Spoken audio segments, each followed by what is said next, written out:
P T I long march کے دوسرے روز کا آج شاہدرہ لاہور سے آغاز ہوگا۔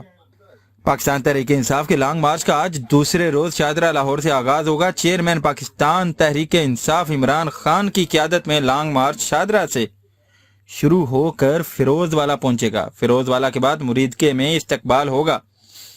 لانگ مارچ کے شرکاء کا سادوکی میں بھی استقبال کیا جائے گا۔ دوسرے روز لانگ مارچ کی منزل کاموکی ہے۔ عمران خان شاہدرہ، فیروز والا، مریدکے، سادوکی اور کاموکی میں عوام سے خطاب کریں گے۔ سابق وزیر اعظم کے ساتھ مرکزی کنٹینر میں پی ٹی آئی رہنما شاہ محمود قریشی، اسد عمر، عمر ایوب، فواد چودھری، شہباز گل بھی ہمراہ ہوں گے۔ لانگ مارچ کاموکی سے گجرانوالہ پہنچے گا اور ڈسکا سے ہوتا ہوا سیالکوٹ جائے گا۔ لانگ مارچ سمبڑیال وزیر آباد سے ہوتا ہوا گجرات پہنچے گا۔ لالا موسیٰ کھاریاں سے جیلم جائے گا۔ گجرخان سے راولپنڈی اور 4 نومبر جمعے کو راولپنڈی سے اسلام آباد میں داخل ہوگا۔